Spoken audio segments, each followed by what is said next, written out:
வணக்கம். இன்னைக்கு நாம ஒரு சுவாரஸ்யமான கதைய அலசி ஆராயப் போறோம். நம்மளுக்கே தெரியாம நாம எப்படி ஒரு கண்ணுக்கு தெரியாத சிறைக்குள்ள மாட்டிக்கிட்டு இருக்கோன்னு என்னைக்காவது யோசிச்சிருக்கீங்களா? வாங்க, நம்ம அன்றாட பழக்க வழக்கங்கள் எப்படி நம்ம சிந்தனை திறனை முடக்குதுன்னு ஒரு குதிரையோட கதையிலிருந்து கத்துக்கலாம். சரி, நாம இன்னைக்கு என்னென்ன பார்க்க போறோம்னு சுருக்கமா சொல்லிடுறேன். நிழல்களின் ஆறுதல், சுதந்திரத்தின் அதிர்ச்சி, கண்ணுக்கு தெரியாத சிறை, நம்ம பழக்க வழக்கங்களுக்கான ஆங்கிலச் சொற்கள், சின்னதா ஒரு ஆங்கில அறிவுச் சோதனை, அப்புறம் சில விவாத கேள்விகள். இதுதான் இன்னைக்கு நம்ம திட்டம். பகுதி 1, நிழல்களின் ஆறுதல். வாங்க கதைக்குள்ள போலாம். கண்ணு மூடிட்டு அந்த இருட்டான பழைய தானிய ஆலையே கொஞ்சம் கற்பனை செஞ்சு பாருங்க. ஒரே ஒரு சின்ன வெளிச்சம் மட்டும்தான் அங்க விழுது. அங்க சாம்சன் அப்படின்னு ஒரு அமைதியான குதிரை பெரிய மர ஏந்திரத்துல கட்டப்பட்டிருக்கு. சாம்சனோட மனசுக்குள்ள என்ன ஓடுது தெரியுமா? இந்த மண்ணோட ஸ்பரிசம் எனக்கு நல்லாவே பழகிடுச்சு. நான் புதுசா எதுவும் யோசிக்கவே தேவையில்லை. என் உடம்பு தானா அந்த தூசு நிறைஞ்ச குறுகிய வட்டத்துக்குள்ளேயே சுத்தி வருது. அந்த தடிமனான தோலால ஆன கண்ணு கட்டி அவனுக்கு ஒரு பாதுகாப்பான உணர்வை தருது. எந்த ஒரு கஷ்டமான முடிவையும் எடுக்க வேண்டியதில்லைங்கிற அந்த ஆறுதம் இருக்கே, அது சாம்சனுக்கு ரொம்பவே பிடிச்சிருந்தது. இப்போ உங்ககிட்ட ஒரு கேள்வி. காலையில எந்திரிச்சு உங்க அன்றாட வேலைகளை செய்யும்போது நீங்க உண்மையிலேயே விழிப்போட தான் இருக்கீங்களா, இல்ல மனசளவுல தூங்கிட்டு இருக்கீங்களா? தினமும் ஆபீஸ்க்கு வண்டி ஓட்டிட்டு போறீங்க, ஆனா எப்படி போனோம், எந்த வழியில வந்தோன்னு பல நேரம் ஞாபகமே இருக்காது. கரெக்டா? ஏன்னா உங்க மூளை அந்த நேரத்துல ஆஃப் ஆயிடுச்சு.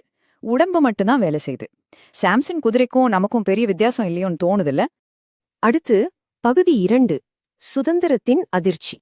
திடீர்னு அந்த இருண்ட ஆலைக்குள்ள ஒரு பிரகாசமான மின்னல் வெட்டுது. ஒரு பெரிய புயல் வந்து அந்த மர ஏந்திரத்தையே சுக்குநூறா உடைச்சிடுது. விவசாயி வந்து சாம்சனோட அந்த கனமான கடிவாளத்தையும் கண்ணுக்கட்டியையும் கழட்டி விட்டுடுறார். இப்போ சாம்சனுக்கு முன்னாடி ஒரு மிகப்பெரிய பசுமையான புல்வெளி விரிஞ்சு கிடக்கு. இந்த முழுமையான சுதந்திரத்தை சாம்சன் எப்படி எடுத்துப்பான்? அவன் சந்தோஷமா துள்ளி குதிச்சு ஓடுவானா? இத பத்தி கிளாஸ்ல இருக்க எல்லாரும் கொஞ்சம் யோசிச்சு பாருங்க. சாம்சனோட மனசுக்குள்ள இப்ப என்ன நடந்துகிட்டு இருக்கோம்? பகுதி 3, காணாத சிறை. அந்த உண்மைய இப்ப பார்க்கலாம். அடுத்த நாள் காலையில பார்த்தா ஒரு சோகமான காட்சி காத்திருக்கு. சாம்சன் அந்த ஆத்தோரமா சந்தோஷமா ஓடி விளையாடுவான்னு பார்த்தா, ஆனா அவன் அந்த பெரிய திறந்த வெளியின் நடுவுலயும் பழக்கப்பட்ட அதே குறுகிய தூசு நிறைந்த வட்டத்துக்குள்ளேயே சுத்தி சுத்தி நடந்துட்டு இருக்கான். இது சாம்சனோட மனநிலைய ரொம்ப அழகா காட்டுது. முதல்ல கண்மூடித்தனமான ஒரு ஆறுதல், அப்புறம் சுதந்திரம் கிடைச்சதும் வந்த ஒரு திடீர் நிச்சயமற்ற தன்மை, பயம். கடைசியில எனக்கு இதுவே போதும்னு பழக்கப்பட்ட அந்த பழைய வட்டத்துக்கே அவன் திரும்ப வந்துட்டான். ரொம்ப காலமா ஒரே பழக்கத்துக்கு அடிமையான ஒரு மனம் தன்னுடைய சொந்த நினைவுகளுக்கே கைதியா மாறிடுது பாத்தீங்களா? பகுதி 4, அன்றாட பழக்கச் சொற்கள். நம்மளோட இந்த கண்ணுக்கு தெரியாத சிறைகளை புரிஞ்சுக்க சில முக்கியமான ஆங்கில வார்த்தைகளை இப்ப நாம கத்துக்க போறோம். முதல் வார்த்தை மோனோட்டனி. அப்படின்னா எந்த ஒரு சுவாரஸ்யமும் இல்லாத திரும்ப திரும்ப செய்யற ஒரு சலிப்பூட்டுகின்ற வழக்கம். தினசரி ஒரே பாதையில சுத்தி சுத்தி வந்தது சாம்சனோட வாழ்க்கைய எப்படி ஒரு மோனோட்டனியா, அதாவது சலிப்பா மாத்துச்சுன்னு பார்த்தோம் இல்லையா? அந்த மாதிரிதான். 2வது, ஆட்டோ பைலட். ஒரு விஷயத்த பலமுறை செஞ்சதால அத பத்தி கொஞ்சம் கூட யோசிக்காமலேயே தானா செய்யறது. நம்ம மனசுக்கு புதுசா எந்த வேலையும் கொடுக்காதப்போ நம்ம முழுக்க முழுக்க ஆட்டோ பைலட் மோடுக்கு போயிடுறோம். உடம்பு மட்டும் இயங்கும், ஆனா மனசு தூங்கிடும். 3வது வார்த்தை கண்டிஷன்ட். அதாவது ஒரு குறிப்பிட்ட சூழ்நிலைக்கு அப்படியே பழகி போயிடுறது. சாம்சன் அந்த குறுகிய வட்டத்துல நடக்க எந்த அளவுக்கு பழகி இருந்தான், அதாவது கண்டிஷன்டா இருந்தான் அப்படின்னா, அவனுக்கு கிடைச்ச அந்த பச்சை புல்வெளி சுதந்திரத்தையே அவன் முழுசா ஒதுக்கிடான். 4வது, இன்டென்ஷனல். திட்டமிட்டு முழு ஈடுபாட்டோட ஒரு செயலை செய்யறது. உங்களுக்கு இருக்கிற ஒரு கெட்ட பழக்கத்தை மாத்தணும்னு நீங்க நினைச்சா அது சும்மா மாத்த முடியாது.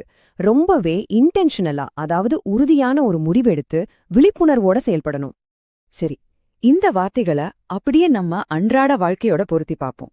பழக்க தோஷத்துல மணிக்கணக்கா போனை நோண்டிக்கிட்டே இருக்கிறது, வழிய பத்தி யோசிக்காமலேயே வண்டி ஓட்டுறது, பழக்கிடுச்சுங்கிற ஒரே காரணத்துக்காக ஆரோக்கியமில்லாத சாப்பாட்டை சாப்பிடுறது, அப்புறம் பெரிய கனவுகளுக்காக செய்ய வேண்டிய சின்ன சின்ன வேலைகளை தள்ளி போடுறது, இது எல்லாமே நாம தினமும் சுத்திக்கிட்டு இருக்கிற நவீன கால தூசு நிறைந்த வட்டங்கள்.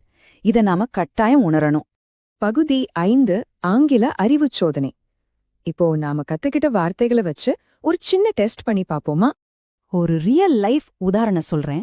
காலையில தூங்கி எழுந்த உடனே என்ன ஏதுன்னு யோசிக்காம கைகள் தானா உங்க மொபைல் போனை எடுக்குதுன்னு வைங்க. இதுக்கு பேரு இன்டென்ஷனல், அதாவது திட்டமிட்டு செய்யறதா, அல்லது ஆட்டோ பைலட், அதாவது எந்திரத்தனமா செய்யறதா? ஆமா, நீங்க நினைச்சது கரெக்ட் தான். இது ஆட்டோ பைலட் மோடுக்கு ஒரு அட்டகாசமான உதாரணம். பகுதி 6, வகுப்பறை விவாதங்கள். நம்ம அலசலோட கடைசி பகுதிக்கு வந்துட்டோம். சாம்சனோட கதைய அப்படியே நம்ம வாழ்க்கையோட பொருத்தி பார்ப்போம். கிளாஸ்ல இருக்கிற எல்லாரும் இந்த 3 கேள்விகளை பத்தி கொஞ்சம் விவாதிக்கணும். 1. நேத்தும் இதத்தான் செஞ்சேன் அப்படிங்கிற ஒரே காரணத்துக்காக இன்னைக்கு நீங்க எந்த வட்டத்துல சுத்திட்டு இருக்கீங்க? 2. உங்கள அடைச்சு வச்சிருக்கிற அந்த கண்ணுக்கு தெரியாத சிறை எது? 3. நாளைக்கு நீங்க மாத்த போற ஒரு சின்ன பழக்கம் என்ன? அந்த கண்ணுக்கட்டிய தூக்கி எறிஞ்சிட்டு சுதந்திரமான பசுமை வெளியில எப்படி அடி எடுத்து வைக்கலான்னு கட்டாயம் எல்லாரும் யோசிங்க.